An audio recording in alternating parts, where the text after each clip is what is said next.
Aloha, everybody. Oh my gosh, so exciting. We are going to have a really fun time today. We actually have a good friend of ours who's just hanging out with us today in studio, our friend Mika Kane. And so you might hear me lean over and chat with him and be like, oh, blah, blah, blah, blah, blah, on occasion. But it's great. We see so many people in the chat already. I mean, we've got Canada. We have Pacific Northwest. I know that Craig does miss Eugene a lot. He misses you folks. France. Oh, my goodness. This is so cool. Middlesbrough, England. Wow. This is really awesome. Thank you guys so much for joining us today. This particular one I'm super excited about because even though we're calling it like the jazz jam, right? We're going over popular progressions, and these progressions are something they're found in all styles of music. It just happens that jazz is the vehicle we're using for teaching. So even though we say that, you'll find these progressions and stuff that we're going over in patterns in all styles of music. So it's actually applicable for more stuff than you think. So keep that in mind as we go through today. And I tried to make everything as user-friendly as possible so that if we had beginners, they wouldn't feel overwhelmed and all of that. We have the packets available if you would like to support. We show everything on screen, so don't worry if you're like, oh, I don't want to get a packet just yet. It's okay. We show everything on screen, and you can always go back and purchase a packet later. If you're watching the replay, the packets are still available. So thank you guys so much for your support. We've got two different packets, the standard, which is everything that's on screen, and then the scholar packet, which is it has 2 extra songs, and it also has various speeds of backing tracks, so you can actually practice everything. So, and I did like 4 versions of each song because we're going to go through and we'll do a simple version and then a variation, and I made sure to do backing tracks for all of those. So, just something to keep in mind if you're wanting the scholar packet. So, nice. Yay! I love seeing folks. Hi, Rudy. I love seeing folks just dropping in. And of course, this is recorded. You can always watch the replay. Yeah. Well, because you guys are with us live, you can also ask questions in the chat, which people in the replay cannot do. So, so it's good to have you here. I'll put myself on screen in just a second. Aloha, everyone. But yeah, thank you so much for joining us today. We have a couple housekeeping things to go over before we officially start.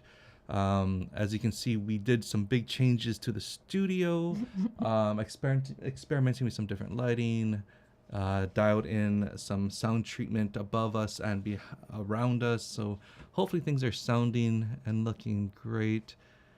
Yeah, I'm looking up at the stuff that we put above us. I don't think we took any photos of the stuff above. I think we only did the photos of the stuff behind. And I loved, there was one person who, one of the pictures Craig put up was actually of me with the drill, helping put up the hardware. And not many people, some of you may not realize this, but in high school and college, I built scenery. That was like what I had to do in order to be able to graduate. So I can work a table saw, a rotary saw, you name it. I can work stuff in the scene shop. So awesome. It's been handy, actually. So great to see friends from Germany. Oh, wow. From Canada. Oh, hello, Diane. Good morning. Teko, Ohio. Oh, Melody, Donald. Good to see you guys. Thank you so much for joining us.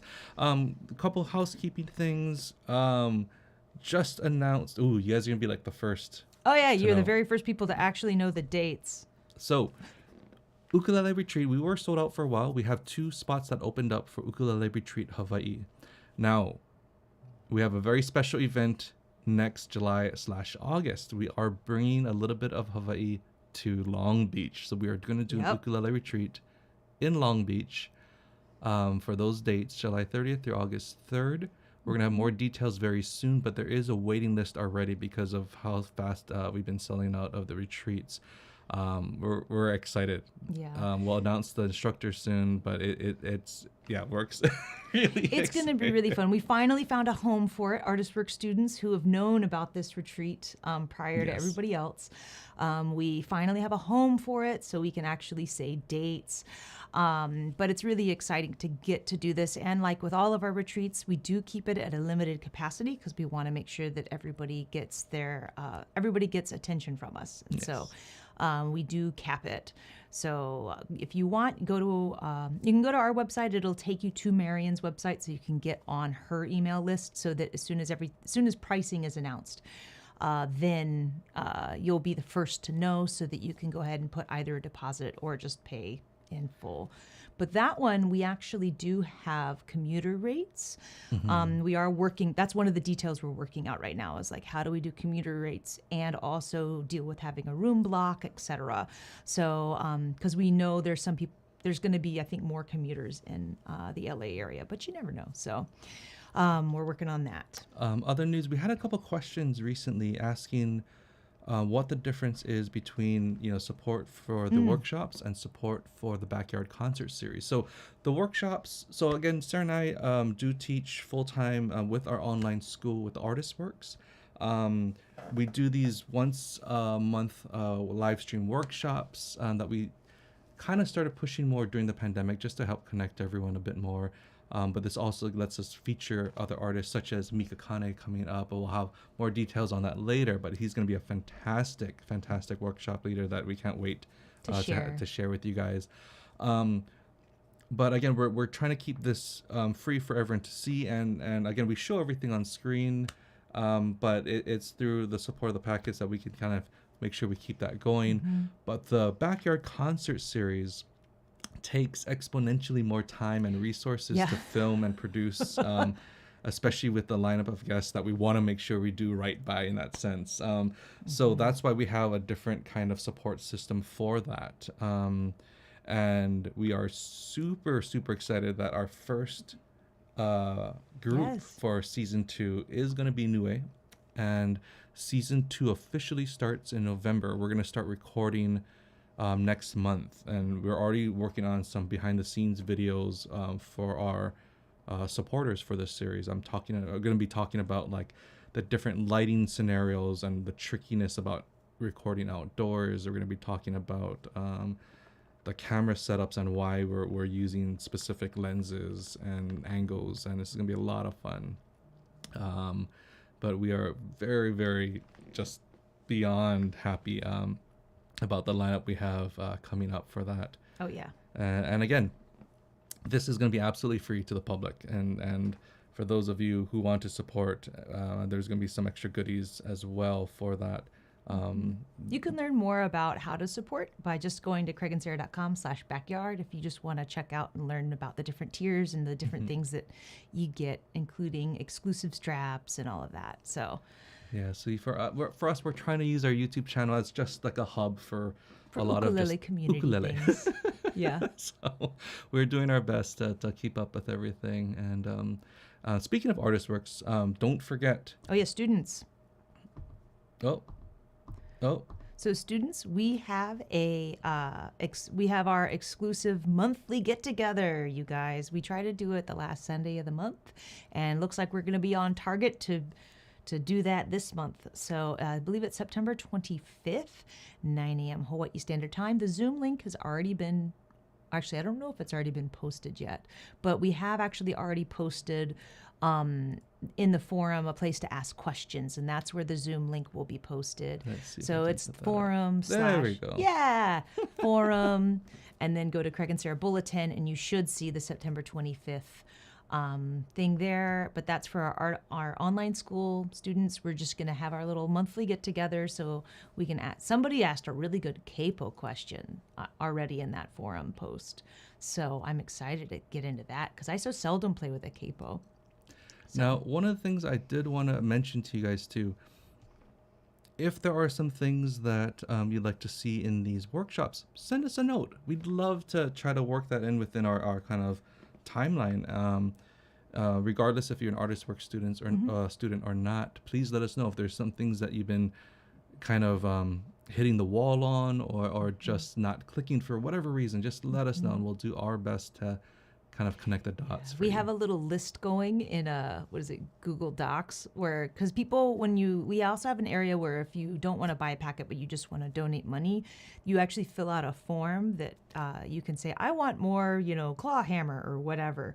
And I actually have a little sheet where I keep all of that. And that's where we pull our ideas for everything. I see Lena girl in the chat. Oh my goodness. Hi, Lena. I think we're working on a very special event for 2024. We'll let you guys know. It's gonna be, oh, I'm so excited. There's so many great We've got things a lot happening. Of good things coming up. I'm very excited about the years to come. And I do want to say a special thank you. We're still getting some fantastic emails about how the ukulele has been such a positive thing in people's lives, and we love hearing stories. We love hearing the stories of how the ukulele has been such a powerful part of your life, especially with the past few years. So thank you for letting us be a part of those stories and sharing with us. It means the world. And again, we are so grateful to be part of this community. We really, really are. So thank you guys again. Yeah. All right. For CNS merch, Teco, we have some really fun merch ideas coming up. Some that Sarah's like, maybe not, not as adventurous, but you know me, I'm always trying to do fun things. So we have some new merch ideas coming. We've got stuff coming down the pike. I've actually been working on some I've been working on like study material kinds of stuff too. So it's been really fun. Yes. Now, Sarah, one of the questions that always pops up is the diaper, the scholar packet, I should say now. Yes. We changed the name. I figured, do you want to play a song that's featured on the Sure, we scholar can do packet? that. Okay, so Scholar Packet has 2 extra songs in it. It's got Stars Fell on Alabama and the Flintstones theme. The reason why I chose that is because it's rhythm changes, and rhythm changes is a 32-bar form that is used in so many songs. I also have a list of songs that use rhythm changes, like Cottontail, I've Got Rhythm, which is what it's named after. Anthropology, Dexterity, a bunch of songs. I think Salt Peanuts. So there's a bunch of different tunes. So there's that's in there. But then I also kind of talk a little bit about how the Flintstones theme's actually in double time. So it's like super fast. And I have a playback track of that in double time. So you can try to actually play Flintstones theme properly if you wanted. Oh my goodness. All right. But yeah, let's do. So I've always loved Stars Fell on Alabama. I am from Alabama originally, even if I don't sound like it. It comes out when she's angry. Believe me. Or like highly emotional. Any kind of high level emotion, it'll totally pop out. Or if I'm home talking to people, it will come out. Alrighty. So 1, 2, 3, 4. We lived a little drama. Your eyes held a tender light, and stars fell on Alabama last night.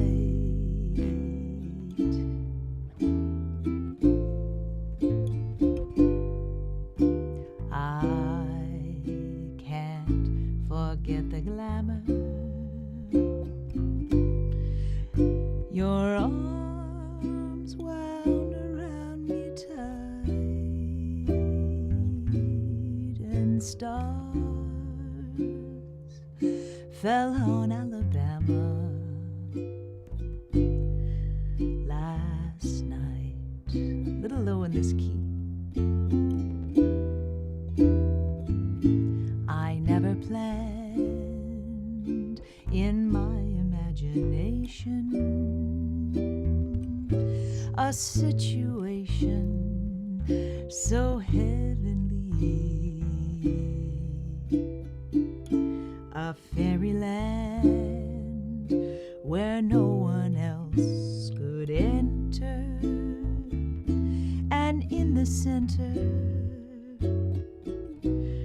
just you and me. Oh, my heart beat like a little hammer. Your eyes held a tender light, and stars fell on Alabama last night.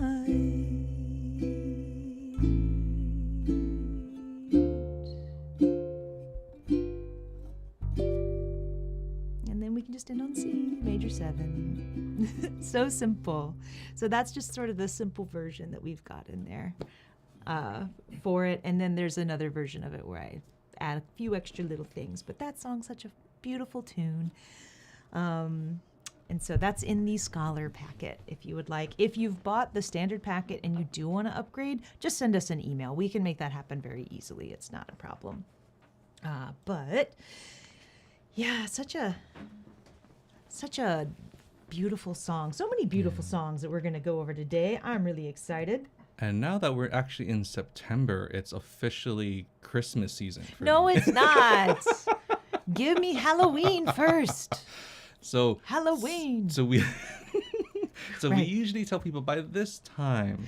Oh, I don't know if you're on screen, Craigie. Oh, that's okay. You should start thinking about the Christmas songs that you want to get down under your belt before it's too late, right? Before it's, oh my gosh, it's November already. I have to practice my Christmas song. So Oh, and Artist Work students, we're going to have a special lesson with Mika actually for a Christmas song. Yes. Just FYI. Just keep that. yeah, it's gonna be super awesome. Yeah. So again, even if it's just kind of thinking of a few different songs that you might enjoy, now is the time to start putting a little bit of thought, because nothing is more stressful than, again, December 1st and you still haven't worked on your Christmas song that you want to share, right? So now is the time to start thinking, start looking at different arrangements, start thinking about how you would change things. But yay, Christmas time. You can only imagine how happy he was when I finally said we should put out a holiday album that we did a couple years ago. Oh my gosh. He was like, really? That means Christmas music year round, because we have to practice. I've never seen him practice so much in my life, except for Christmas music. It was pretty darn cute. Oh, good. I like, some people are with me, Halloween, and some people are Team Christmas. We can do both. And we'll probably do another Halloween jam like we did last time. Yeah, that was really fun. Of course, I always love getting to dress up. It's always a lot of fun.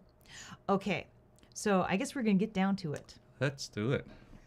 Alrighty, so today we're going to go over some popular patterns. And the reason why I want us to do this as opposed to just jump right into playing songs is I want us to start recognizing these patterns so that when you go to start playing songs, you start to go, oh, and you'll realize that you might know more than you think you do once you start kind of looking at and realizing that, many chords tend to come after each other in jazz music, but also in all sorts of other styles of music.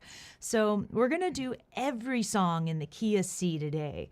The reason for that is I wanted it to be easy to spot the patterns so that when we go through and I say, look for your 2-5-1s, look for 1-6-2-5 patterns, that you've got the same pattern in your mind throughout the whole thing. So you'll probably be very sick of the key of C by the time we are done, which means that you can go through and start transposing maybe and playing these songs in other keys. But just to keep consistent, everything's in the key of C. So I've written out our C major scale. You can see it over there. Have your pen and paper ready because you're going to be filling this stuff out. And also, I'll probably add stuff to the songs as we go along, depending on time. I didn't want to add too much in the packet just because I never know how long we're going to go. So, key of C. If I wanted to have a 2, what letter am I looking for? Well, look for the letter 2, and you'll see there's a D there. Great. Now you'll notice that underneath that 2, actually, let me get so that's this guy, right? 2. And then you'll notice there's qualities written underneath. Now, these chord qualities can change, but the qualities that I have written there are what you find in the key of C typically. Usually your 2 chord is a minor chord. So I'm just going to, for now, write D minor here and draw a D minor chord. Great. 5 chord. Look for 5. Here it is. There's G. Great. I have 2 things written here. So typically, if I'm just looking at triads, meaning 3 notes, it would be a G major chord. Now, a lot of you are like, but isn't it usually G7? Well, G7 is actually a really fancy pants chord. It's got an extra note in it, which makes it have a really scary name, dominant 7. Whatever, it's just a G major chord with an extra note in it. For now, we're gonna go with a dominant 7 chord because that's what's most common over a regular G chord. So we'll do G7. Now, 1 chord, not too bad. It's a C of some kind, and it's a giant M, and the giant M means major. So it'll just be regular old C. Okay, so this is just a plain Jane 2-5-1. Let's play it and see if it sounds jazzy. Here we go. 1, 2. Oh, sorry. Let me tell you how many beats we're going to play. Let's do 2 beats of D minor, 2 beats of G7, and 4 beats of C. 1, 2, 3, 4, D minor, G7, and C. D minor, G7, and C. All right, that's enough. Does that sound like jazz? No. So why on earth that's a common pattern. Why does it sound jazzy? Well, there's a variety of reasons. But one of the things that you'll find commonly in jazz music is that they use more colorful chords. So you'll find that the chords will be 4 notes, sometimes more than 4 notes, though on your ukulele you can only play 4. But if you're playing in a band setting, collectively, you can actually play larger chords together, which is a beautiful thing about playing with other people. So, for example, you might see the 2 chord actually be a D minor 7. All that means is we're adding 1 note to the party. So I just have to add a dot, and that dot I'm going to add right here. Okay, that's not too scary, right? D minor 7, add a finger. G7 can actually stay. It's got 4 notes in it already, so we don't have to change it really. And then we have C, which it could be any kind of major chord. It could be a major 6, it could be a major 7, it could be a major 9, whatever. As long as major's in the name, you can land on it with your 1. For the sake of this class, I'm going to make it a major 7 chord. And that is just a super easy. Boop. I'm just going to move that dot down. So now I've got D minor 7, G7, and C major 7. And I want you to notice that this dot and this dot, that finger doesn't need to go anywhere. Just leave them down. And then when we go back to playing D minor, obviously you're going to have to move things around. So let's give this a try. 2 beats of D minor. No, let's do 4 beats of D minor 7, 4 beats of G7, and 4 beats of major, 8 beats, excuse me, of major 7, just so that you can have time to listen to the chords. So you're not just trying to get through. So here we go. D minor 7. 1, 2, 3, 4. D minor 7. Remember 4 beats. G7. And then the major 7. Just lift up 2 fingers. Ah, how easy is that? Remember, this is 8 beats. This is longer. D minor 7. G7. C major 7. We'll do it one more time. D minor 7. G7. And of course, C major 7, 3, 4, 5, 6, 7, 8. Yay! Not too hard, right? That's not bad. So now let's continue on. And we are going to, since we've got our 2-5-1 pattern in a major key kind of sorted out, let's look at a 1-6-2-5. And we're going to start super basic at first. And the 1 chord is our C, right? So I'm just going to make it a regular C for now. Your 6 chord is what? That's a new one, right? That's this guy.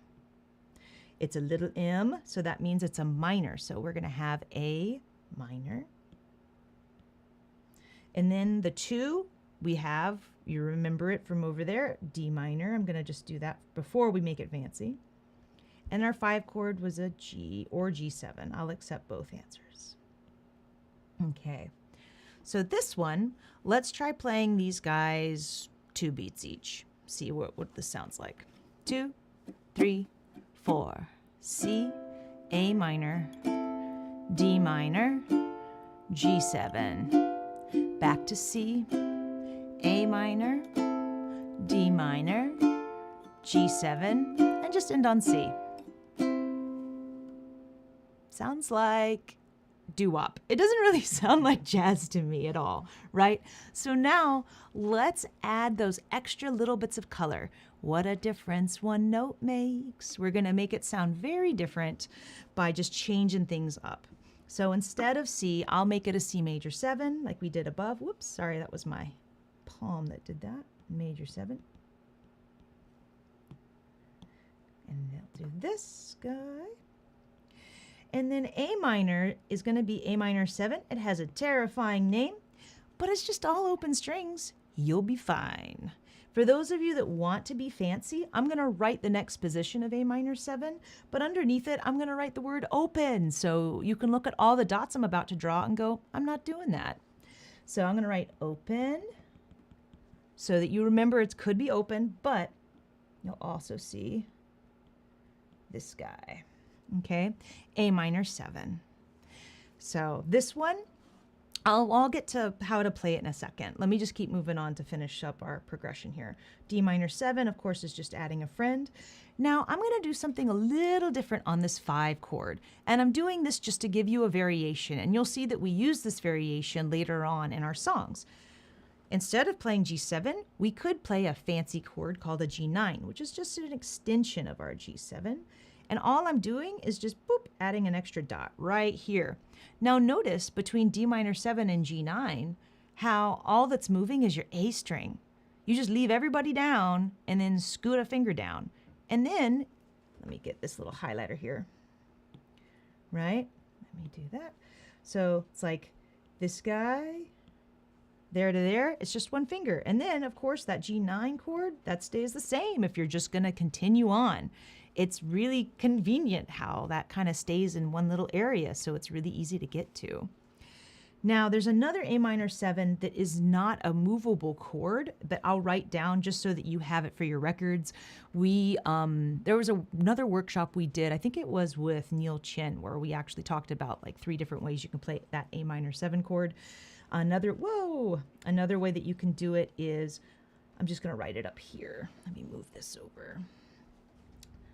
So A minor 7. You could play on the 3rd fret, and it looks like a G minor, but it has an open G string, okay? So just keep that in mind. You could do that for your A minor 7 because it has all the right notes. Versus. Listen to that. The same. This like sounds the same, right? So that crazy looking A minor 7, all I do for that is I am holding that bar of that 2nd fret. I actually have this finger holding 2 strings, the E and A string, and then my ring reaches over like that. Some people feel it's easier to actually bar 3 strings with this middle finger. I'll go over that real quick to make it. So really quick. So again, one option for that crazy looking A minor 7 is, again, if you can bar with your index on that 2nd fret, having that middle finger right next to him, barring 3 strings, not that bad, right? So then it's slowly about working your ring finger up from the A string to the C string. Because the hardest part about that shape is, again, this finger, right? Having that crazy angle there. So instead of a really high angle that you get from barring just those two strings, it starts to even out a little bit. And you can get as close to the G string as possible without touching, and that will ensure that you have the most almost flat, as flat as you can get it, and then adding that ring finger. But again, the other trick too is, again, you look at how many strings the index is really responsible for. He's only really responsible for one string. So with that in mind, don't feel like you have to smash and put a lot of pressure on that entire bar. You know, a lot of it comes down to that middle finger who's doing most of the work with the bottom two strings. And again, he can touch that C string, but the ring finger will help out as well. So part of it is even practicing with just those three strings and then adding pressure on that G string there. Or another option is to play it like that. That's not as fun. But some people do, because again, this is going to be the less stressful on your fingers to get to. Okay. Yay! So A minor 7, or you could just play all open strings, which is what most of the songs have written. But it's just good to know. And then I think somebody actually had a question about D minor 7. So for D minor 7, that guy, you have a couple different ways that you could play it. So I tend to use all four fingers most of the time when I do it, which means that I'm holding my middle, and then I'm holding D minor, right? And then I'm just adding my pinky to the party. Sometimes your pinky won't listen, and that's usually where people will have trouble. It's like, I can't get my pinky to get down. Some other folks find success by actually doing a partial bar with two strings and then having their index and then either the pinky or the ring, like this. I have a little bit of a harder time doing this just because you have to do this weird bend here with your finger like that. But like people like Ukulele, like they fly playing chords like this. Or actually, I'd probably do something like that. But I tend to do all four strings like this, where I've got everybody here like that. If you're playing like a soprano size uke, maybe you're feeling a little not claustrophobic, but you're feeling a little tight. And you also, the other thing to notice too is look at how my fingers are at a diagonal within that fret. How I've given myself space because I'm not trying to put them right next to each other like that. It's really, I'm taking up this full space of my fret with these two fingers by having that diagonal there as well. So hopefully that's also helpful too for you. Yahoo! I love it. Now let's go ahead and play this 1-6-2-5, and we're going to do 4 beats each of every chord. Again, you may pick your A minor 7. It doesn't matter to me which one you're using. So let's give it a shot and see how we sound. Here we go. 1, 2, 3, 4. 4 beats. So you can really listen. An A minor of your choice. It can be all open. That's fine. D minor 7. G9. And the C major. An A minor of your choice. D minor 7. Look, I'm doing that weird D minor 7 with that finger. I've been practicing. G9. I want to play like Ukulele. C major. And then A minor. D minor 7. G9. And we'll end on C major 7. Nice. Now if we did 2 beats each real quick, let's try. 1, 2, 3, 4. C, A minor, D minor, and G9. C major, A minor, D minor, G9. And this is all of a sudden what? I love you for sentimental reasons, right? Or it could even be, let's see, I could sing straighten up and fly right, straighten up and stay right. Just end on C major 7. We're gonna play a bunch of songs, so I'm not gonna like sing a ton of songs by myself right now, but you can kind of hear it's like, oh, this is sounding like some other tunes. Also, it makes a great intro and outro, just FYI. So our major progressions that we're looking for are a 2-5-1, and we're looking for 2-5-1s in C, and then a 1-6-2-5 that we are also looking for. Those are going to be big patterns to think about. So you want to keep those numbers in mind and those letters in mind, because underneath you'll notice that it says rules can be broken. Yes, you'll sometimes find songs that instead of A minor 7, it might have an A7 instead. The main thing is the root. Keep the root of the chord in mind. That your 6 is, though it might usually be A minor, and that's what plays friendly in the key of C, they can change the chord quality in these songs, but it's still a 1-6-2-5. Just the quality of it is a little bit different because they want the chord to have a slightly different function. But don't worry too much about that. Just look for C, A, D minor, G. That's the big thing. How's everybody doing? Yeah. Okay, let's keep moving forward because we have one more pattern that I want us to think about. Okay, so as I wrote here, one more pattern. Okay, something else that you will commonly find is a 2-5-1 in the relative minor of the key you are in. Oh my gosh, what the heck does that even mean? So if we're working in the key of C, the relative minor is going to be the 6th note. So do you remember what the 6 was? You remember? Let's count our fingers. C, D, E, F, G, A. Okay, so it's going to be A minor. So A minor is the relative minor of C major. And the big takeaway from that, why this is important, is they share the exact same notes of their scale, but the scales start in a different place. So you'll notice that I have a scale written out. There's no sharps or flats, and it starts on A instead of starting on C. Okay, so that's our A minor scale. Now, when you have chords chords in the minor family, the rules are slightly different. You'll notice that the one chord is typically that little M, right? You see that here? Little M. Before it was a big M because we were in a major key. Now we're in a minor key. It's going to be a little M. So your one chord is usually A minor, right? 2 chord is usually a diminished triad. You'll notice I have this other thing written down here, and I'll talk about that in a second. Your 3 chord, a lot of times, is a major. That's why the M is big. So it would be a regular C chord. Your 4 chord is usually a minor. Your 5 chord is usually a minor, but you'll notice that I have something else written underneath. And again, we'll talk about that in a minute.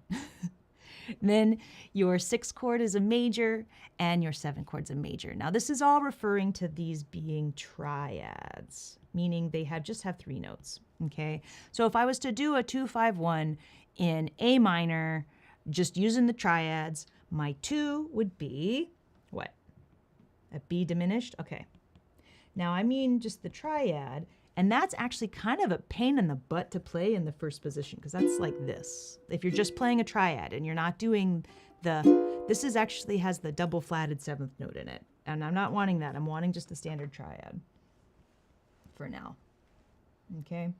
So that would look like this, the B diminished. Then my 5 chord over here, E, and it's usually a minor, so let's play it. E minor. All right. Now I'm using a natural a natural minor scale for this. So keep that in mind. Our 1 chord is in A minor. Okay. Let's see how this sounds. Now, for the B diminished, if you just want to play 3 strings and play what looks like G7, you totally can. No, but it looks just fine and sounds just fine. Or you can play this where I'm just reaching over and hitting so that I have these 2 notes are the same. That's why it doesn't really matter. I could just do this and it sounds fine. So I have my 2 chord. I'm going to let's do 4 beats each for now, or 4, 4, and 8. 1, 2, 3, 4. 1, 2, 3.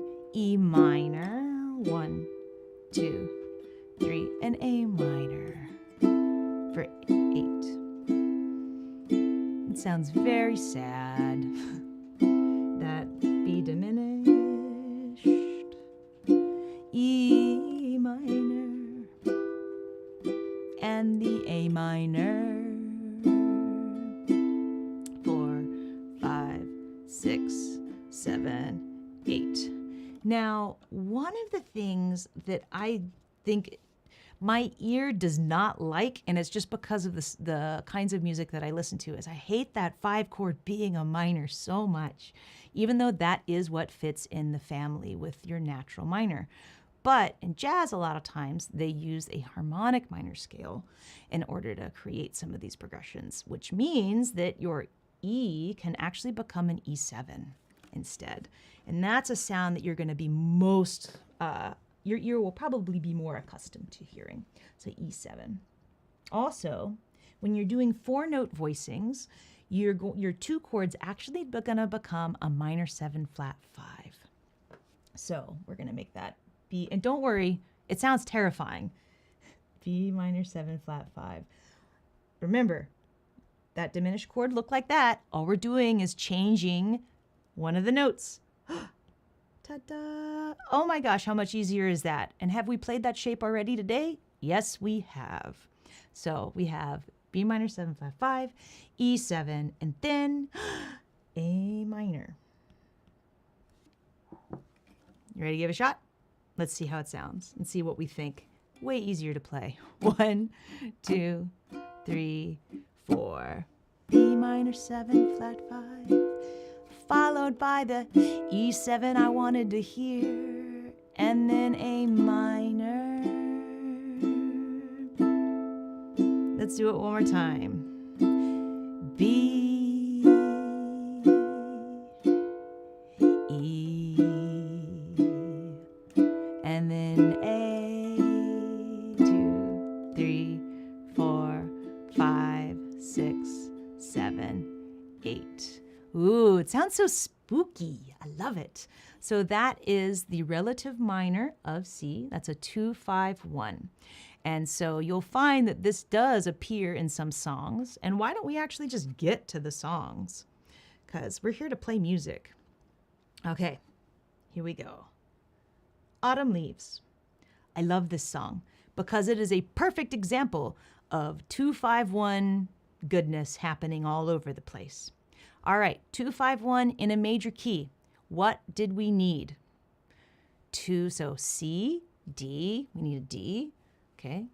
C, D, E, F, G. I need a G and I need a C. So I want to see a D of some kind, a G, and then a C. And what do I have at the very beginning? How nice is that? D minor, there we go, 2-5-1 in yellow. I have this random F chord. We're just gonna bypass that for a minute. Okay, great. Because we're just looking for the stuff that I asked for, right? And then I'm going to use blue for the minors. Because look, B minor 7 flat 5, E7, A minor. That's our 2-5-1 in a minor key. And look at that. We get to hold A minor for a really long time. Neat. Let's keep moving on in the song. Oh, look. 2-5-1 in A minor. Hey. Oh, got to switch. Next line is 2-5-1 with that random F chord. Down there in the next section, keep moving. Is there another? Yes, there is. 2-5-1. And then followed by 2-5-1. Look at that. This song has got a mix of 2-5-1 major and 2-5-1 minor all over it. The only thing you have to watch out for is that random F chord, which is the 4 chord, if you're keeping track. So let's actually go through and play it. We've played these changes before. You can play G7 or G9. It doesn't matter to me, whichever one you feel most comfortable with. And let's go through and play this. And we'll do it slowly, and then we'll go through and play it again, and I'll actually sing along a bit more, and we'll play a little bit faster. That way we can really kind of play these songs a bunch, and you can get used to hearing these things. Okay? Now you'll notice there is a repeat sign. That's for our A section. The A section is played twice, and then we go down to the B section. Okay? Here we go. Let's see how this song sounds. 1, 2. The falling D minor. Whoops, I'm so used to playing in a different key, so sorry. Let's just start again. 2, 3, with D minor 7 for 4 beats. And then G7, drift by C major 7. And then F. The falling B minor 7 flat 5. E7 of red and A minor. 2, 3, 4, 5, 6. Return to D minor. G7 and then C major and then F. B minor 7, E7, and then A minor. We're about to go to the B section. Get ready. Since you B minor, E7, those days grow long,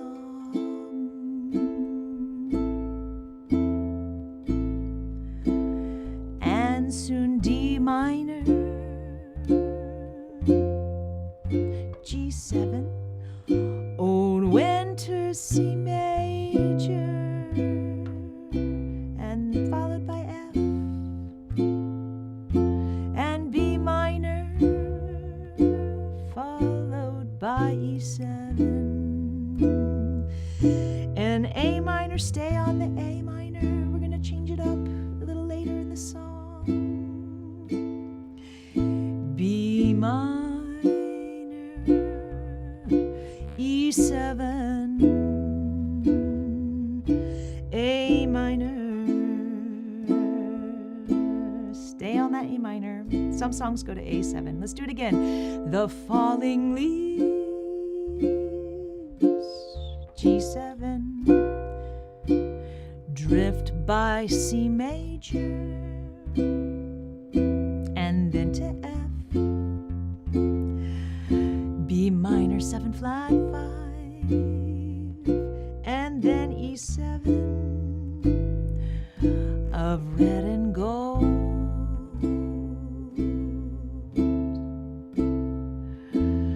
I see your lips, G7, the summer kisses,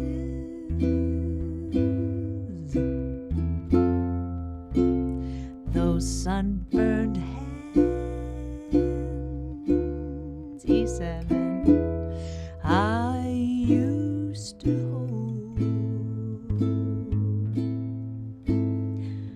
All right, B section now. Since you went away,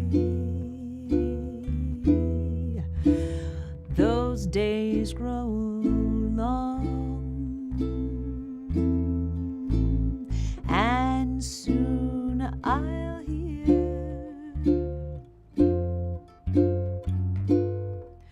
old winter song.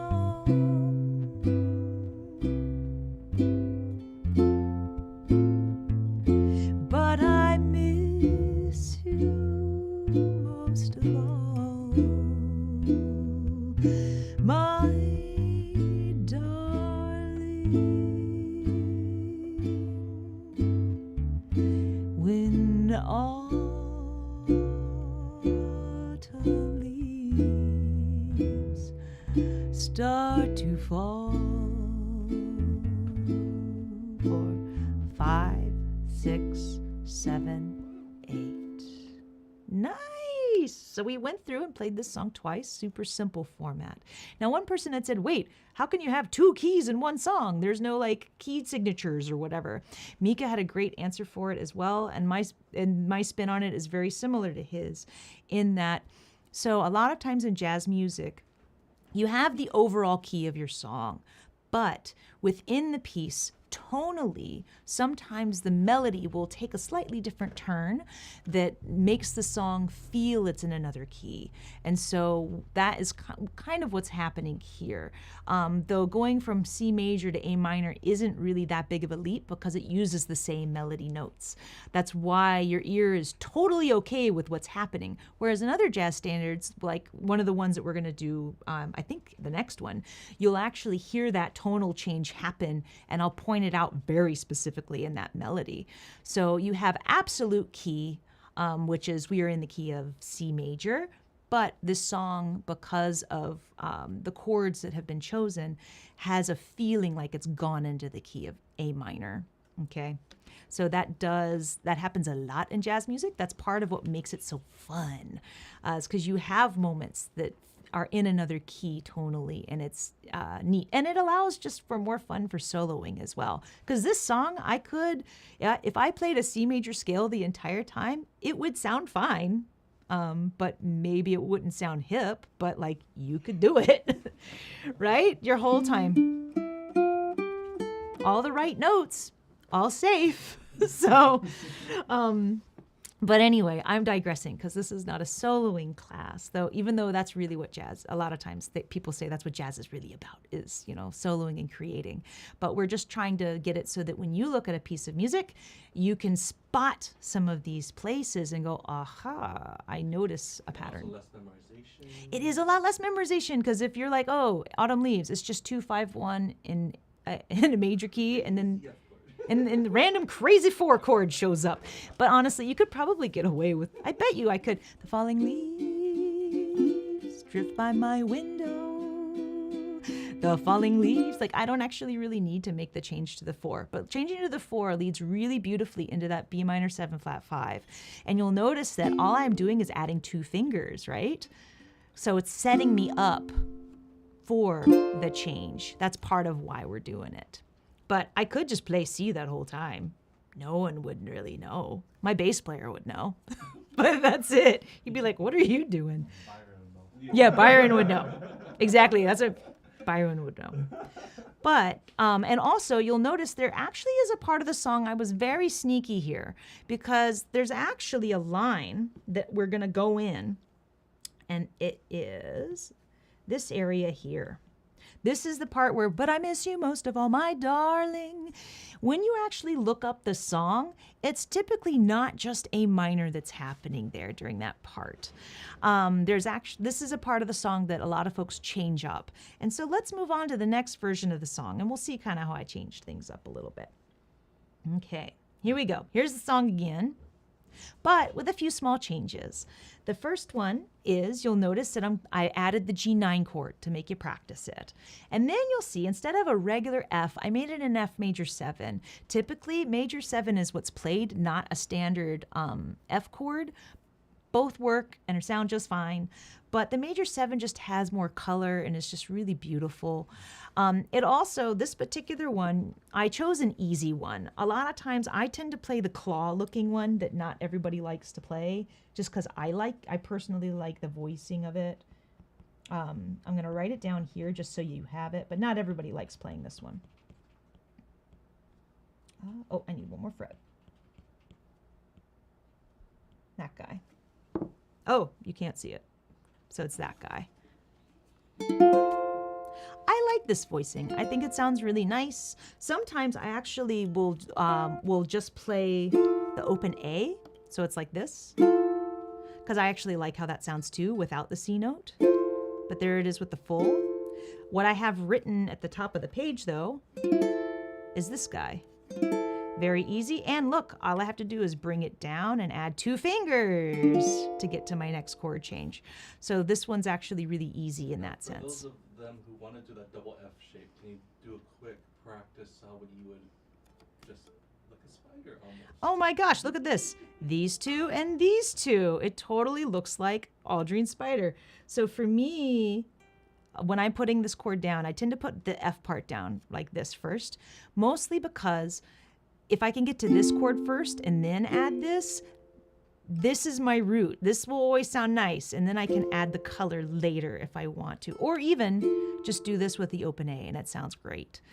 So that's that crazy claw F for those of you that are like, I want to do that one. I like how it sounds versus this guy. So those changes were made in our A section. Oh, also one other change I made. So B minor 7 flat 5. Instead of going to an E7, we're actually playing E7 flat 9.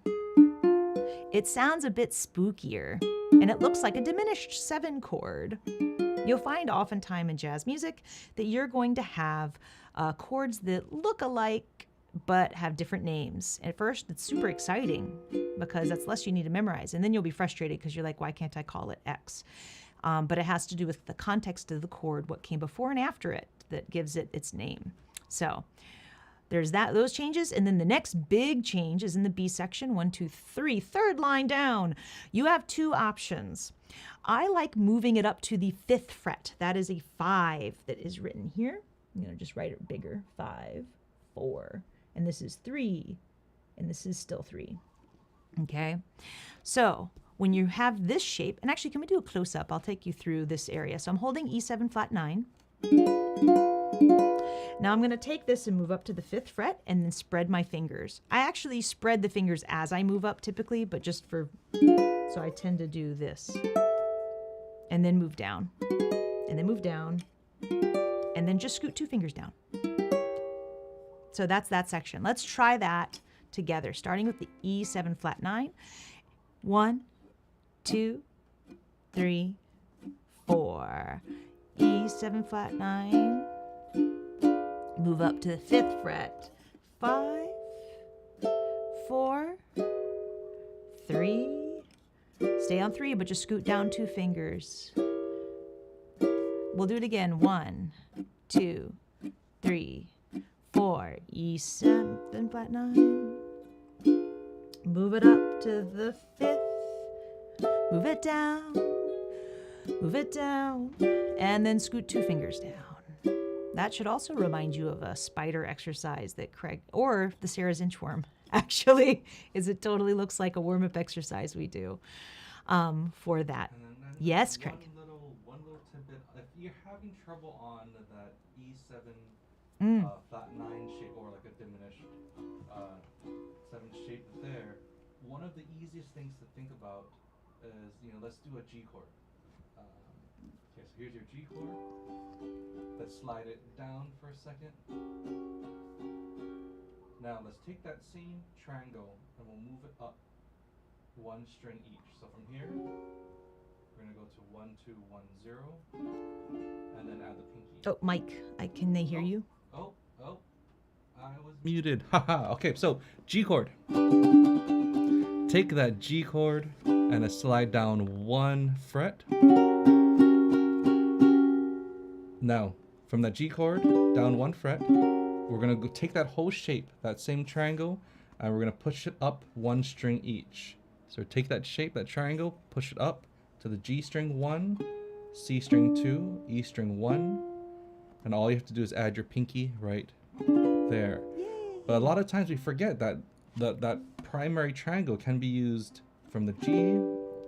You can bring it across here and play like a C diminished there. But it's a really great way to practice that, again, G chord, you can bring it down, come across, and then just drop that pinky right there.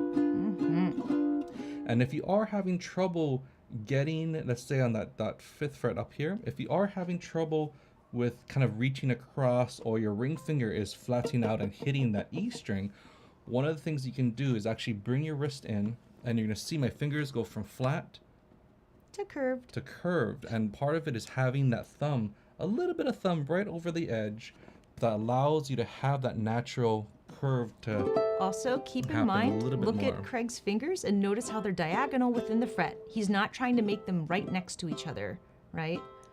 So he's got that little bit of diagonal like I had in that D minor 7. So again, a lot of different ways of playing. There's no right or wrong, but we want to give you options to make sure that you're as comfortable as can be and not hurting yourself. So again, part of it is bringing this in a little bit. You don't need it to be all the way out here, But this way it gives you a nice curve. We have a lot of support. So from here.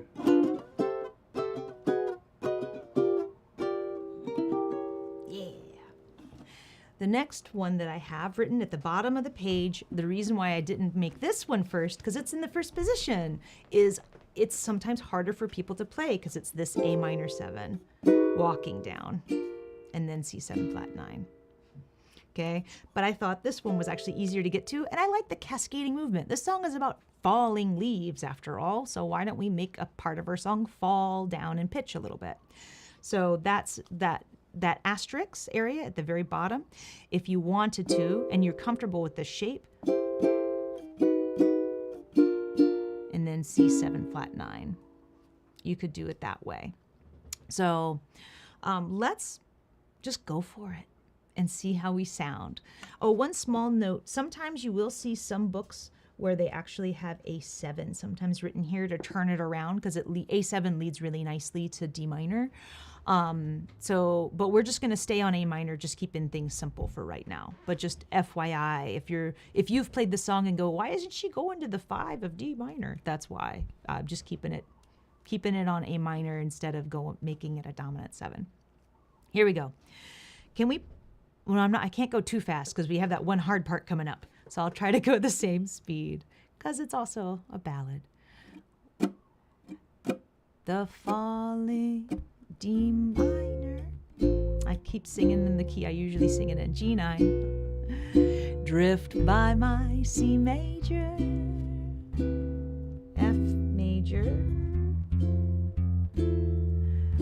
The falling leaves, E7 flat 9. Ooh, spooky sounding. Of red and gold. Repeat. I see your lips, those summer kisses, F major, those sunburned hands, and then the E7 flat 9. I used to A minor.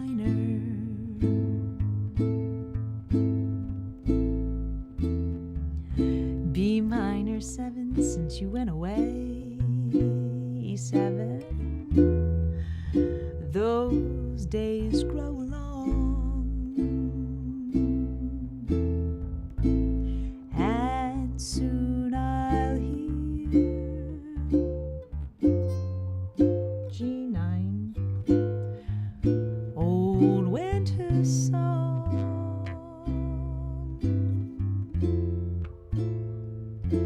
But I miss you most of all. Here we go. It's a big leap to the 5th fret. My darling,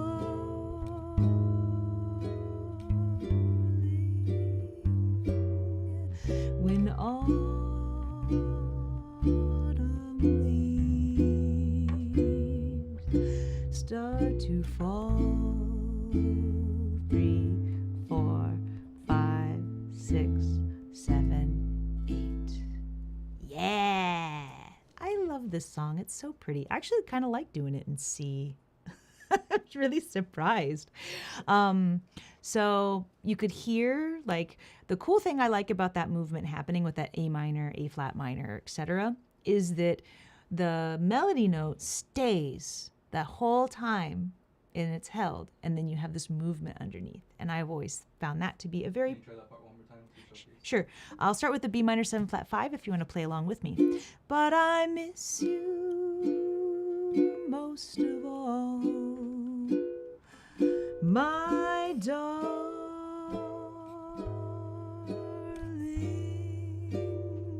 Right? When autumn leaves. Now, honestly, after doing this, I probably wouldn't jump down here if I was playing this on my own. I'd probably end up doing a B minor up here, and then the E7 flat 5 up here, and then doing A minor. But that's another pattern you can look up because you now know that minor pattern. I'm just showing it to you in that first position area. So Autumn Leaves, that was a lot of fun. Let's move on to another song. I don't want to spend too long on these guys because we have more songs to play, including Satin Doll. So you'll notice that at the top of each of these songs, I've actually given you the composer, the lyricists, and that link is clickable if you're looking at this on an iPad. And it takes you to either the original artist doing it or maybe even the original recording, depending on what I could find. That way you could hear how Duke Ellington played the song, etc. So I wanted to kind of give you guys that. So that's what those links are up there.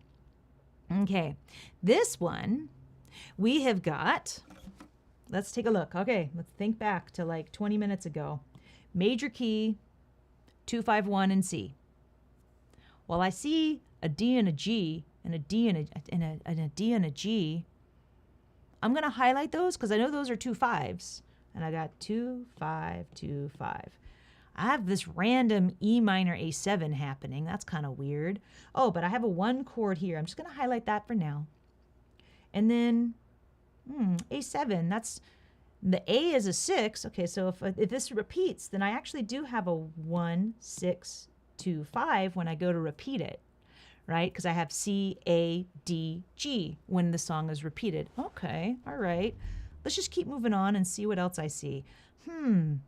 You know, in that B section, all I'm seeing is a bunch of minor 7 and dominant 7 chords, but I don't see any 2 5s in C, and I don't see any 2 5s in A minor. The A section, I have the same thing. This is my,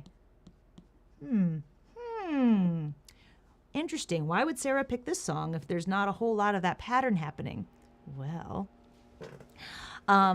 what's happening here is we're having a bunch of tonal things happen. And so I want you to take a moment to suspend your disbelief and to follow me on this little rabbit hole, which is if I was to look at the E minor 7 and the A7, and then look at this D. What relationship or how far away, if I was to count on my fingers, is E from D? Because I'm noticing that I have that minor 7 followed by a dominant chord to, it's a dominant 7, but it's still based on a major chord. So, D, E. Oh, that's a 2. How far away is D to A? D, E, F, G, A, 5. I have this random 2-5-1 feeling in the key of D. I don't understand what that means. But noticing and recognizing whenever you see a minor 7 followed by a dominant chord, and especially if it looks like it's resolving to a major chord of some kind, you might be looking at a pattern that you might want to think about. And this song has a bunch of that going on. For example, down here, look at this. Okay. F to G, F, G. Oh, that's a 2. Okay, F, G, A, B, C. That's a 5. I have this weird 2-5-1 moment in the key of F happening down here. That's kind of, but again, it's another little pattern that you could kind of look at and go, how interesting. Same with A minor, D7 to G. Huh, look at this guy. G to A. If I was to count on my fingers, G, A, 2, G, A, B, C, D. Oh my gosh, I have what's going to feel like a 2-5-1 in G happening down there. That's crazy. But don't worry too much about that right now. Our main focus is focusing on C major and A minor. But I just wanted to, I'm bringing this song up because this is a really fun song to play, and we're going to be able to utilize and play patterns, and we'll get to that in a second. Let's just go through and play the song. Is Sarah from St. Louis? No, I am not from St. Louis. One of our students actually gave me this. It's one of my favorite shirts. It's super comfy. It's a great color, and Cameron has a matching one. So that's. I was gonna say that's Punoho colors right there. It actually is buff and blue. We'll see. So let's try this one out. Even though I know I said all this crazy information to you, but let's just try it out. See what it sounds like. See what happens.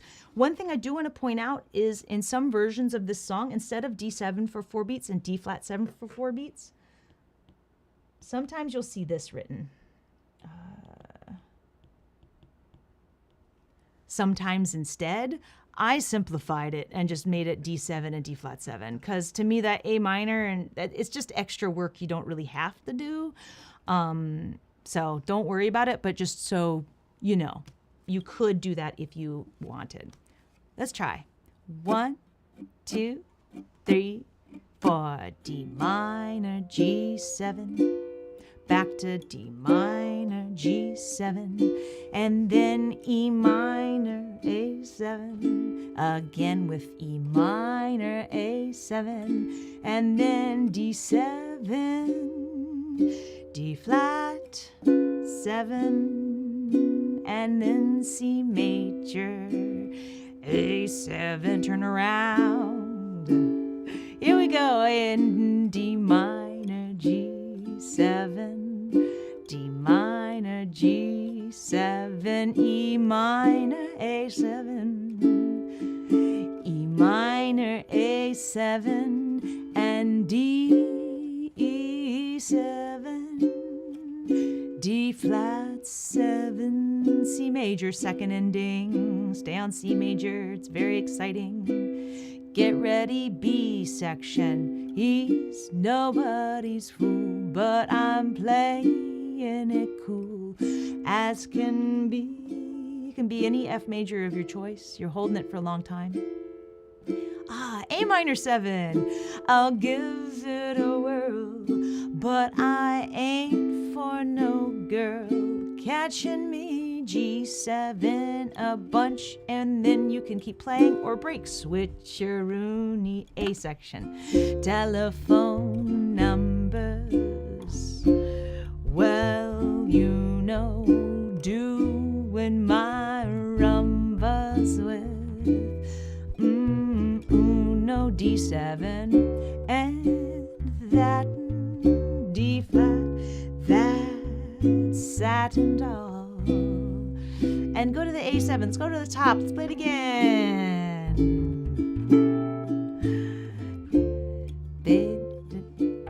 Baby, shall we go out skipping? A7, back to E minor, and then A7, D7, and then you've got the flat, back to C, first ending, A7 to turn it around to the D and G, back to 2, and then 5, and then it feels like a 2-5 again, but we're in a different sounding key, and D7, walk it down, and then the second ending, stay on the C major 7. And if we had the sheet music, you'd see there's a B flat in this melody for G minor C7, G minor C7, 'cause it feels like I'm in F right now. And then I've got an A minor with a D7, an A minor D7, and then a G7, and then I'll stop. Switcheroonie, A section, telephone numbers, well, you know, and E minor, doing my rumbas with, oh, Uno, D7, and that D flat, that Satin Doll, and we're gonna stay on C major 7 for 8 beats. 4, C major 2, 3, and done. Yay! That's why I have that highlighted in yellow, just reminding me if you're going to end the song, skip the A7. Just play that C major 7, because the A7 is going to turn you around and take you back to the top of the song. So this is a really fun song to play. It's like I can't play it without a smile on my face. So let's forge ahead, because one of the bummers about copywritten stuff is that I can't really show you the sheet music to this one, but One thing that I like to think about and that we talked a little bit about is looking at chord relationships. Again, if you notice a minor 7 followed by a dominant 7 and then it's followed again by a major, look at that major chord and how it relates to the chords before it. I bet you'll discover a pattern there. And even looking at chords and going, you'll notice that D to E, for example, D to E. Is that a half step or a whole step away? It's a whole step. D, D sharp, E. That's interesting. Okay, what about G to A?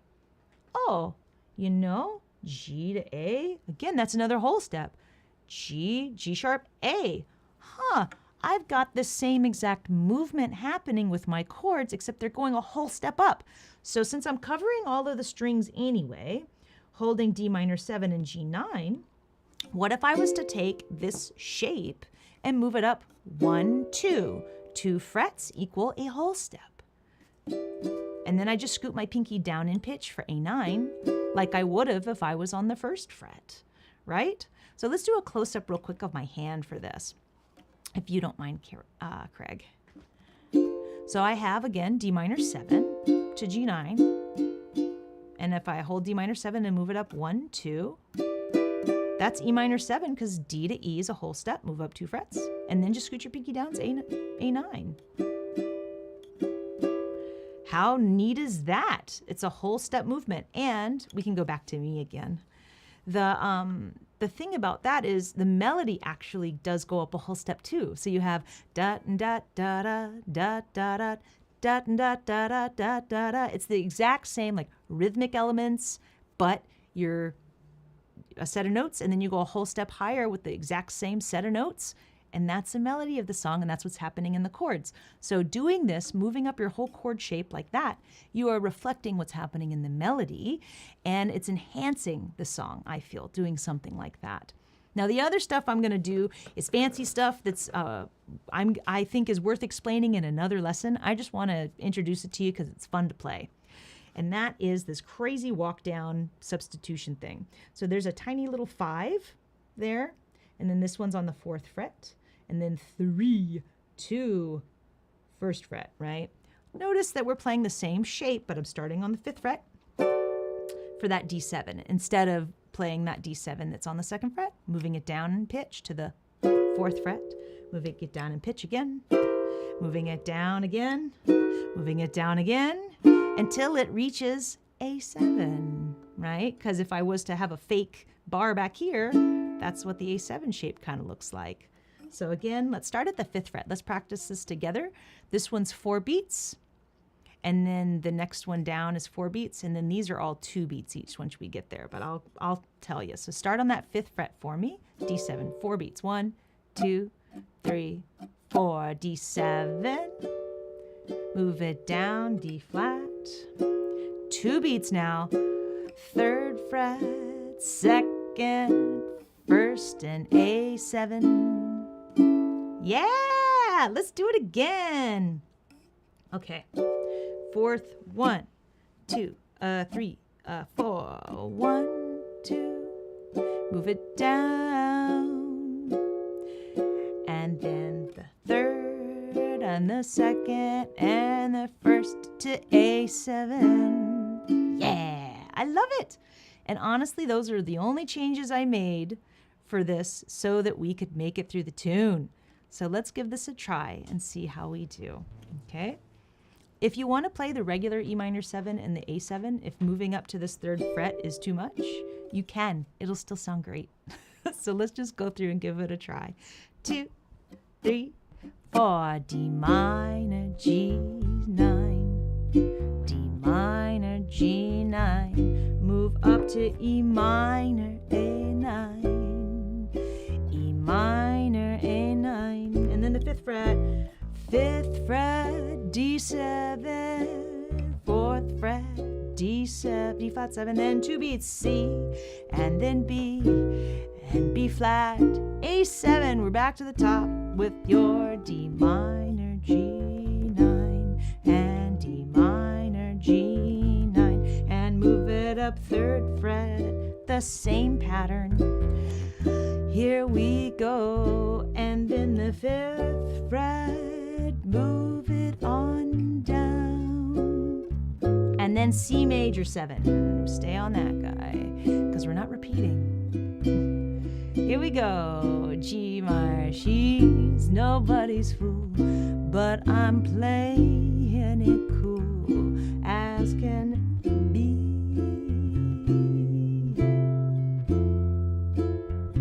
A minor, I'll give it a whirl, but I ain't for no girl catching me. And you can do the stop if you want. Switcheroony, D minor, telephone numbers. Well, you know, move it up, doing my rumbas with Uno and that. And I went back down that Satin Doll and A7. If we're starting over, let's do it again. I'm gonna speed up a little, speeding it up. 3rd fret, E minor, A9, and then E minor, A9, 5th fret. And that, move it down. That's Satin Doll. 3rd, 2nd, and the 1st, A7. Let's do it again. Baby, shall we go out skipping? Da da da da da ba da da ba da da. 5th fret, D7, D flat. That Satin Doll, C major 7. I almost wanted to take us around again. G minor, she's nobody's fool, but I'm playing it cool as can be. Whatever F major 7 you want. Any A minor you want, I'll give it a whirl, but I ain't for no girl catching me. Switcheroony, telephone numbers. Nice, Craig. But you know, doing my rumbas with no, and that's Satin, C major 7, and we'll stay on C major 7. Here we go. It's the end of our song. Yeah, fun. I started doing extra stuff that's not written down, but you should have. Mika. But it's one of those things where there's like even more that you can do with this song. And even at the very end, if you really like that turnaround that we do, you can do that if you're playing the song again. So this last line area, oops, here we go. You could do da da da ba ba da 3rd, 2nd, da da da da da da da, and then I did and walked up with that chord. You can do that kind of stuff with it once you start feeling more comfortable with it. But it's really a lot of fun. I love this song. So it's just really neat. And also, Nancy, I will need to, because I'm only going into the theory of C major and A minor right now. So if you want, you can send me a note and I can actually kind of do a little bit more. But I'll also start writing numbers too as we continue forward, because I'm going to get to the next song. I'm worried I'm going to run out of time. So I want to make sure I get to it. But I hope you guys enjoyed Satin Doll. Ooh, one thing to think about, those of you that want to solo, when I talk about like, tonally this sounds like the key of D, tonally this sounds like the key of F, one thing that you could do is during, let's say, this area, play a C major scale. Switch to a D major scale during here. Down here, play F major scale. Down here, play G major scale.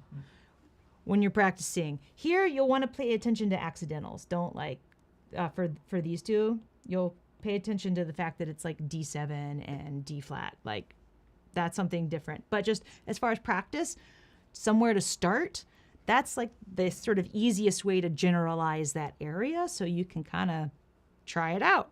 And we have those playbacks. If you've got the Scholar packet, you can actually practice those things with those because there's no melody being played. It's just a band. I have drums, piano, and bass so that you can practice actually anything you want over it, but it's these chord changes. So just FYI, this is not a soloing class. I just like pointing out this kind of stuff because I think it's neat. Okay. I love this song for sentimental reasons. This song is 1-6-2-5 all over the place, and it's beautiful. The most famous version of it's probably Nat King Cole. However, the original was it says Dear. It should say Deke Watson. My autocorrect. Oh, that's frustrating. That should be Deke Watson, because he actually recorded it first, and that's the link takes you to a 78 recording of it. So you can hear the original, because this is, I think, 1945. I think it's in the 40s when this song came out. So let's look at this real quick, and I'm going to do my yellow highlighter for major. Okay, 1-6-2-5. 1 in the key of C is C. Okay, C. 6, C, D, E, F, G, A, 6, C, D, 2, 5. Now, I have been writing things with the standard numbers as opposed to writing them in Roman numerals. So let me actually take a second, since somebody did actually ask about writing the numbers down. So here, if I was to write in Roman numerals, it would be 1, so big Roman numeral means major. Little Roman numeral, like how I wrote the 6, is minor. And then 2, and then 5.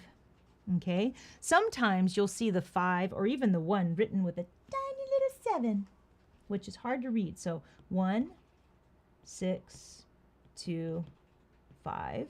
And sometimes you'll see a tiny little 7. That reminds you that it's a dominant 7 as opposed to just being a regular major triad. I've on occasion, I'll see that done, but it's rare that I see it done on the 1. Oop. Okay. So if you're wanting to write out Roman numeral stuff, then you can write it this way. I tend to just write standard numbers. So I'm not, but the Roman numerals are great because it tells you if it's major or minor based. Okay, so there's that. And then here, 1-6-2-5 again, and 1-6-2-5 again, and 1-6-2-5. The whole A section is just 1-6-2-5 over and over and over again. That's it. How neat. Then you'll notice that I have like the 1 chord happening here in my second ending. I go to F just because I didn't want, honestly, you could just stay on C major 7 the whole time. I went to F just to give me something different to happen there. So it's a 1 chord and a 4 chord back to the 1. That's a common thing you'll hear for second endings, especially if they're staying in like the same key. Now I have 2, 5, 1. And then I have this random chord here, which we'll talk about in a second. And then I've got 2, 5, 1. Ooh, do you recognize what's happening down there underneath? That B minor 7 flat 5, E7 A minor. Do you remember what that was? Why, that was our 2, 5, 1 in a minor key. It showed up in this song. And then you'll notice that getting out of that, we have a D going to a G. Now, that D is not a minor chord, but that's okay. It's still, I'm looking at it still as a 2, 5, taking me back to the key of C. The D7 is just helping us get from that A minor feeling to, and I probably could play D minor there, actually, and unless it clashes with the melody note, nobody would notice because the function is still the same. Then that A section, 1, 6, 2, 5, 1, 6, 2, 5, 1, 6, 2, 5, 1, 6, 2, 5. Like more than 3/4 of this song are 1, 6, 2, 5 in whatever key you're in, the main key. And then it has a moment, an A minor moment that happens in the B section. And that's it. And then it's a 2, 5, and then you're back at the top again. So this song is, if you're memorizing it, kind of easy. You just have to remember to throw in that B minor 7 to E7, A minor area. And even if you forget to play D7 and you play D minor 7, probably not going to matter in the B section. In fact, I might accidentally slip up and play D minor, just out of habit. So let's give this a try. And I think that you're going to have a lot of fun being like, oh my gosh, this song is actually a lot easier than you might think. And this song's a little high for me, so I'll try my best. 1, 2, 3, 4. I love you. A minor, D minor, for sentimental reasons.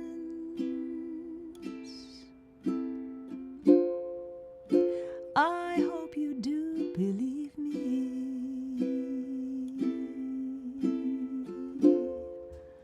I've given you my heart. Just keep it up. Same thing. Second verse. I love you. D minor. And you alone were meant for me.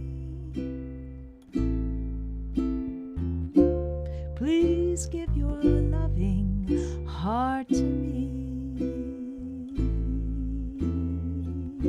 And say we'll second ending never part. Here we go, B section.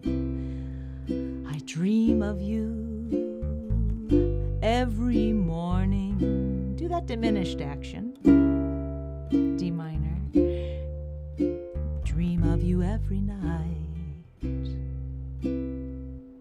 Here we go.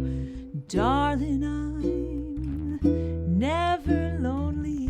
You could play regular A minor if you wanted.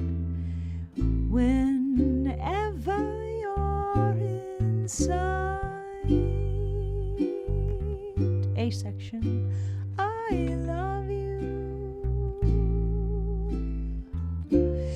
For sentimental reasons.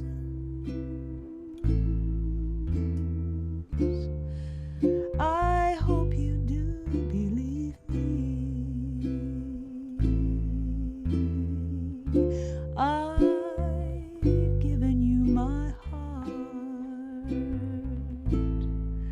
D minor, G9, and we'll just end on major 7. Major 7. Yeah. What a sweet song. And how easy it is. I'm only having us play once because we're actually going to play the next variation more times. So one thing that you'll discover in your journey is that these songs are older and they've been played dozens of times. And people go in and reharmonize and change the chords a lot of times when they're doing their own arrangements. And I'm going to take you through and show you some of the different ways that 1-6-2-5s get switched around a little bit. And the first most common way is making them a 3-6-2-5. So let's move down here. Okay, think back to that C scale. What on earth is 3? C, D, E. 3 is E. What was E usually? E is usually a minor chord. Doesn't have to be, but it's usually a minor chord in order for it to actually be key of C friendly. And you'll notice that I have it highlighted here on that third measure. E minor 7 to A minor to D minor to G7. Now, one thing I like to point out is that E minor 7 just looks like C major 7 with a friend. Kind of crazy, right? So E minor 7, A minor. Another change that you see done frequently is the 6 chord actually turns into a passing chord, leading you to the 2. What I've done on that second line is I've made that second chord, instead of being A minor, be a C sharp diminished.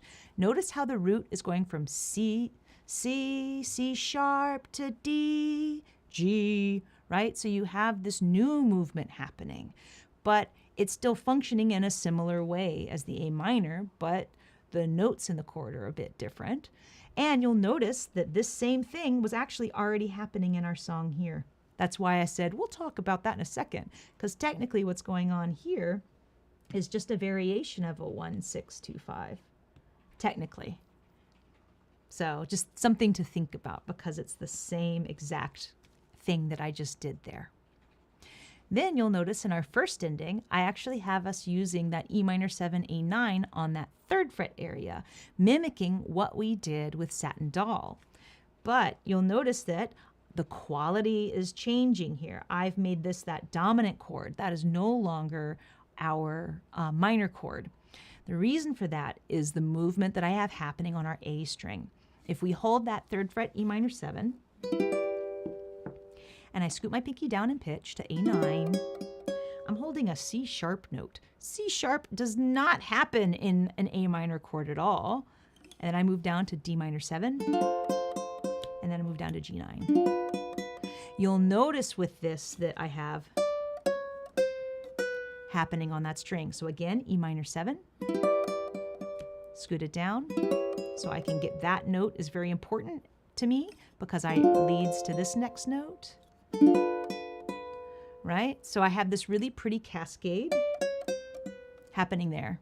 And then it goes back to C major 7, or it could go to C6 or if you wanted, or any other C major of your choice. So those are the things that I've changed. And I've only changed our A section. So you don't have to worry about me sneaking anything into the B section at all, okay? Let's go through. We'll play this one a few different times because I want us to really like listen and hear. So we'll start slow. Well, it's a ballad, so we'll just be slow the whole time. So let's do it again, and we'll probably play the song at least twice, okay? Let's do it. 1, 2, 3, 4. I love you. D minor, 4 sentimental E minor reasons. A minor, D minor. I hope you do believe me. Diminished. I've given you 3rd fret my heart. Move it down. I love you. D minor. And you alone were meant for me. D minor. Please give your loving heart to me. Diminished. D minor. And say we'll never part. 2nd ending. F or F major 7 doesn't really matter to me. Major. D minor. I think of you every morning. Diminished. Dream of you every night. All right, sneaky darling. I'm never lonely. Whenever you're inside. A section. I love you. For sentimental reasons. I hope you do believe me. Diminished. I've given you my 3rd fret heart. Let's play it again so you have a chance to play through them all again. I love you. And you can play G9 if you want instead of G7. Any variation that I showed you today, you can still play there. Diminished. D minor, or you can play in other positions. 3rd fret, move it down. D minor 7, G9, 2nd verse. I love you, and you alone were meant for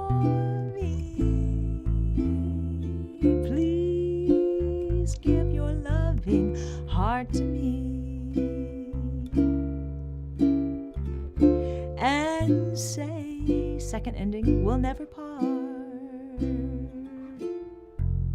back to the C. I think of you every morning, dream of you every night. Here we go. Darling, I'm never lonely. Or you can play A minor, regular if you want. Whenever you're inside A section, I love you for sentimental reasons. I hope you do believe me. I've given you my heart.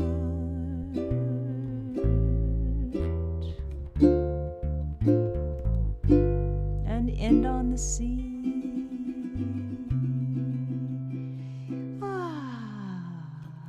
Oh, nice. So this one, we've just did small variations. So instead of 1 6 2 5, we have 3 6 2 5. Then we have a 1 to a 1 sharp diminished. But again, they're all the same kind of function, all taking us to this. It's the same means to an end, right? It just gives you something a little different to do there, and is just, I think, more interesting for your listener as well. So one other thing that you can also kind of think about, and actually our friend Diane Nalini has some great lessons on for her ukulele for jazz singers, is if you are a singer and you're trying to work on this stuff, start thinking about singing the root of the chords as you go through it, and even saying the number, 1 1 1 6 2 5 1 6 2 5, and then going, oh, what's a 3 3 6 2 5. But even going through and doing that, so you really can hear the movement, and then when you go and listen to music, you'll actually start to hear those intervals as well. So check out her stuff. I think she's in the chat. Diane, I don't know if Diane actually can put the link to her stuff in there because she's not an administrator, but look for her. Ukulele for Jazz Singers. I think it's even ukuleleforjazzsingers.com. Or is it Jazz Singers for Ukulele? Oh my gosh, Craig, don't even. So bad. Don't confuse the people. Awesome. We have one more song to do today. Let's take a look at it. Oh, one small thing actually before I move on is also FYI with this particular one, I could sneak in, instead of playing C major 7 here, I could actually play E minor 7 to A7. Because that leads really nicely to that D minor down there. So for the second ending, I could do, I'm going to start on the second line. Da, second ending with a C major, F, and E minor, A7, D minor. Like I could do that there, and it sounds really nice. Yeah, I think that's all I'm going to say, because there's actually more I could do. But you know what? We'll keep moving. This song, FYI, it's almost the exact changes, almost, to Stars Fell in Alabama. You'll see some of these songs have a lot of similarities when you start actually diving into them, especially when you stick them all in the same key. You really see similarities going on. I want to end with something fun. We're going to end with C Jam Blues. Okay? C Jam Blues is like the easiest melody you could ever learn to play. I've written out the rhythmic element of the melody at the top, which you've got ba-da, ba-da, ba-da, ba-da, and you do it again. Ba-da, ba-da, ba-da, ba-da, and then you do it again. Ba-da, ba-da, ba-da, ba-da. That's the whole song. Done. 12 bars. And you only heard me sing 2 notes, but it's really catchy song. And it's off of a 12-bar blues format. This is a little bit different, a slight departure from what we typically do or what we had been doing. So the melody, if you're wanting to play it, it's a G note, or you could play your open G. I don't really care. But G note, 2, 3, 4, G note, then go to C, And that's it for 3. And then your G note 2 and 3 and 4 and 1 and 2 and 3 and 4 and 1 and 2, 2, 4 and 1 and 2. It's hard to count. And 1 and 2 and 3 and 4. 1 and 2 and 3 and 4 and 1 and 2 and 3 and 4 and 1 and 2 and 3 and 4. If you're wanting to play the melody of this song. Some people also call the song, you'll hear people refer to it as Duke's Place. Because when somebody wrote lyrics to it, I've never sung this with the lyrics, but it's Duke's Place is where that little phrase pops in. So, chords for this, we have a C7, and then it goes to F7. Okay, well that's fine, and F7 to C7. Oh, random A7, D minor 7, G7. Hold on a second, I spy something. So, forgetting that it's a C7 chord, because remember, a dominant chord is based on a major chord. I've got a 1 chord. C to A is what? That's the 6, but it's a dominant 7, so it's slightly different quality, but 1, 6. Let me write 1. And this is a major 6, so I'm going to write it in a big Roman numeral. And I might even write a tiny little 7, so I remember that it's a dominant 7 chord. And then I have my 2 and my 5. Hey, oh look, it happens again. 1, 6, 2, 5. Neat. So I got 1, 6, 2, 5, 1, 6, 2, 5 happening in this song. And then I have this bit of going from C to F. So C, D, E, F. 1 chord to the 4 chord, 1 chord to the 4 chord happening. Let's play it and see how it sounds. And I'll sing the super hard melody.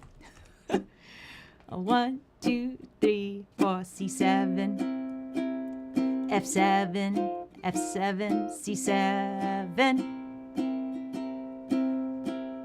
F7, F7, and then C7, A7, D, C7, D minor, G7, and then we got C7, A7, D minor, G7, again, C7, F7, F7, C7, F7, F7, F7, C7, A7, D minor, G7, and then C7, A7, D minor, G7. We'll just do it one more time for good measure. And F7, back to C7. I could also sing other songs too over this, because it's just 12-bar blues. I got the blues today, and I can write a song while I play C7 and go to the A7 to D minor 7. I really love G7 and 1, 6, 2, 5, C7, right?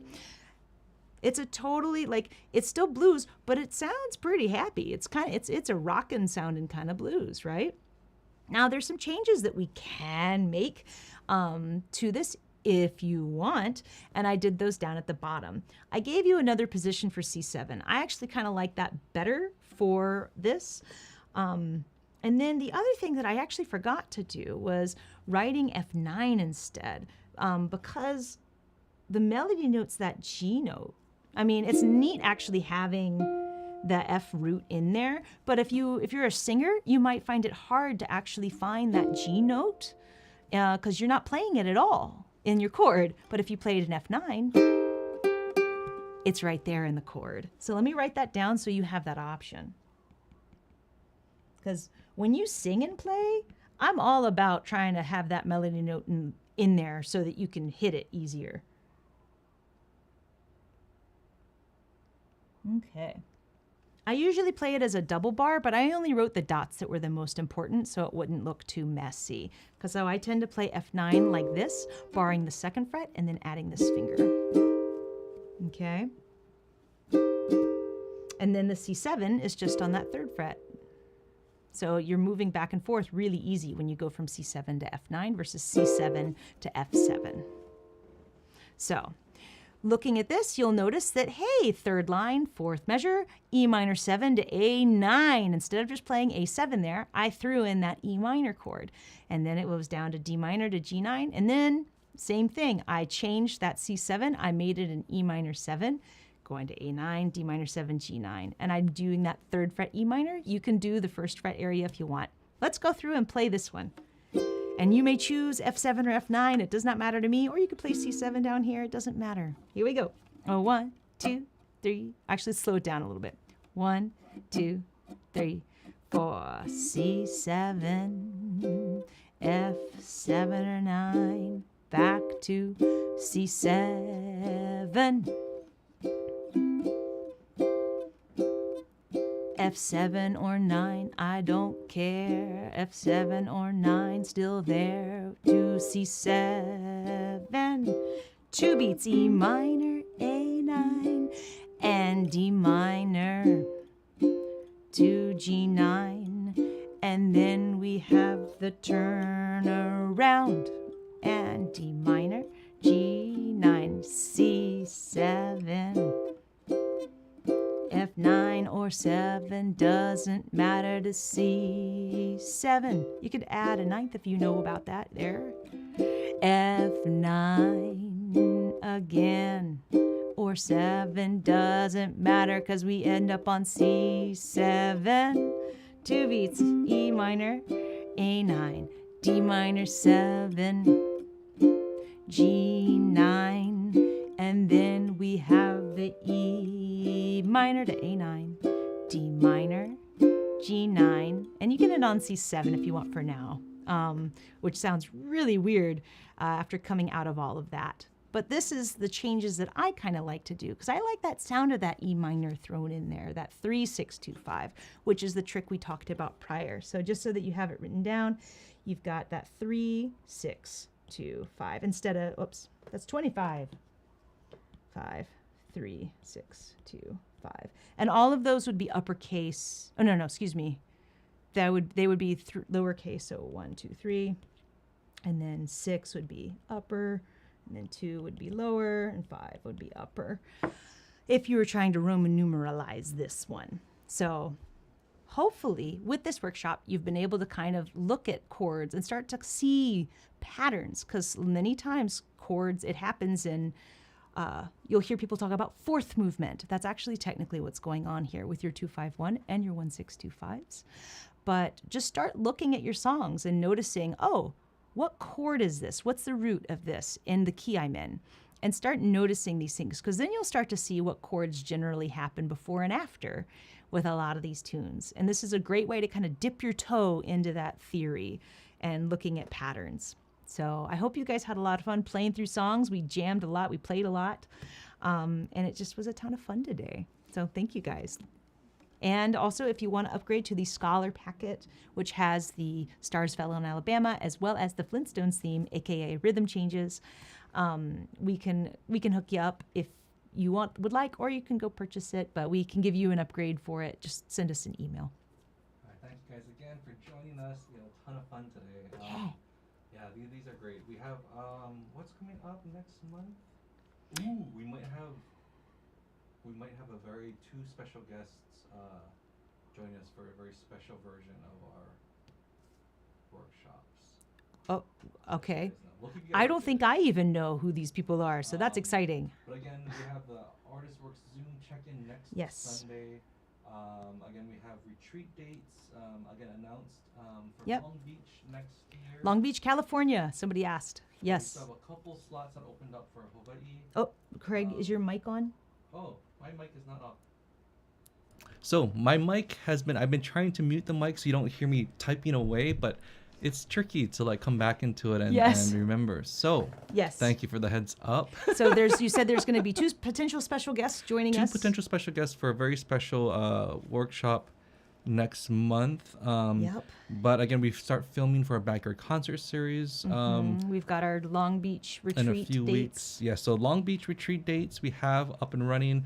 We still have a few spots that opened up for Hawaii. But again, that we pretty much sold out that one in 4 days. Yeah, that was really. which was crazy. Thank you all for the Yes, support. and Mika is going to be doing a very special workshop during that one. We haven't told anyone yet. We haven't told anyone yeah, yet. Mika's going to be doing a workshop I don't think we told during Mika. the Mika, Hawaii you're retreat. you're Don't tell teaching. us. No, I'm joking, Craig. I'm joking. I know he knows. That's going to be a lot of fun. But Long Beach, that's going to be a new one. We're bringing Hawaii to you. Yes. It's going to be great. We have a special guest to announce for that one as well. But thank you guys so much for your support. We know we have a lot going on, and it's great to always see you guys. And again, part of the support makes it so that we can keep these events free. So thank you for helping build the community. Really, really appreciate it. And so look forward to the brand new season 2 of the concert series. We have a lot of big changes in how we produce them, and we can't wait to share them with you. Artist Works again. We see you guys next Sunday for our check-in Zoom live stream. Bring your questions, and that's always a fun time of the month. But thank you guys for joining us today. And it was great to hear all the feedback. Again, we're doing a couple different things in the studio, a couple different things with our setup here. So I'm glad it worked out great today. And keep an eye out for our collaboration with Mika. And we do have a really fun collaboration with Matt Dahlberg coming up. We recorded his part while he was here. We have to finish our part, but we'll let you guys know. Make sure you're on our mailing list at craigandsarah.com to keep up to date on all of that. Yeah. But we really, really appreciate you guys. Hope you guys have a wonderful rest of your weekend. Yes. Oh, before I forget, this Cameron is with his grandparents, and Nancy just hit me up. So this is a quick photo of a recent photo of Cameron, which Spider-Man. he is now in a place where it's very scary but exciting that he is kind of fearless at the moment. Yes. Fearless one. But it's been a ton of fun. Again, we feel so lucky to be able to raise him here on Oahu, and just very very fortunate. So thank you guys again. And and Mika's also here because we're about to have some lunch, but we're gonna do some sound samples of one of our new custom GHS strings too. So lots of stuff in the works. Thank you guys so much for your support. Have a great rest of your Saturday. We'll see you soon. Bye, you guys. Let's see.